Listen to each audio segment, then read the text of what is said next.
গুছাচ্ছিলাম দাদা। শুন শুন বোন শুন, আজকাল দিন খুব ভালো না।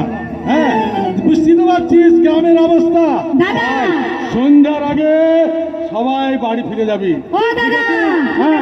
তোমার এই বোনটা খুব লচর পচর করে। আজ দিনকাল খারাপ হলে ছেলেরা এমন হয়েছে কি বলবো দাদা, রাস্তায় বেরোতেই পারছি না, শুধু টোন কাটছে। দাদা ও সবসময় মোবাইলে ব্যস্ত, সবসময় মোবাইলে ব্যস্ত।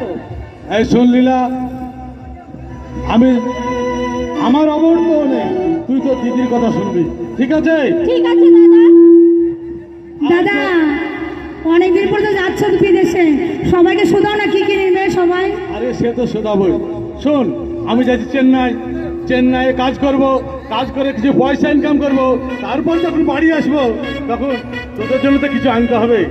তাই তাই লীলা তুই বল, তুই আমার জন্য কি নিবি?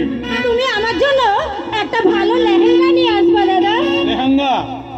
লেহেঙ্গা হলে তুই সন্তুষ্ট, তাই তো? হ্যাঁ দাদা। বেশ বেশ, ঠিক আছে, তোর জন্য আমি একটা লেহেঙ্গা নিয়ে আসবো।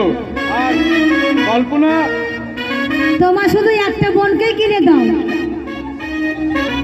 আমার জন্য একটা শিব ঠাকুর কিনে নিয়ে আসবো দাদা। শিব ঠাকুর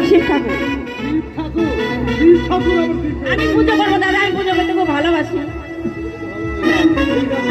ঠিক আছে বোন, আমি তোর জন্য শিব ঠাকুর আনবো। দাদা তোমার বোনটা শুধু লেহেঙ্গা কিনে দিচ্ছে, তবে এত লেহেঙ্গা আছে তো শুধু লেহেঙ্গা কত লেহেঙ্গা নেবে বলো তো? আর আমার জন্য একটা লেহেঙ্গা কিনে দাও না। বলবি শাড়ি পর আমি শাড়ি পরতে পারি না। শোন, বলো। তুই আমার বড় বোন, তোর দায়িত্ব বেশি। মানে তুই আমার বোন না রে, তুই আমার মায়ের মতো। দাদা একটা কথা বলবো? বল। সবাইকে সবকিছু বললে আমি কিছু নিব না, বুঝতে পারলে? সামনে তো কুরবানি ঈদ চলেই গেল, এই আমার শাড়িতে হয়ে যাবে, এক শাড়িতে। না, তো বলছিলাম একটা কথা, তুমি বিয়ে করো না। বিয়ে কেন করছো না তুমি বলো তো? বিয়ে? হ্যাঁ। আরে পাগলি, বিয়ে তো করতেই হবে, বিয়ে তো একদিন করতেই হবে, বুঝতে পারলি? কিন্তু আমি আসি, এই চেন্নাই খেটে আসি, তারপর করবো বিয়ে, ঠিক আছে? চোখ জোড়ানো মনের মতো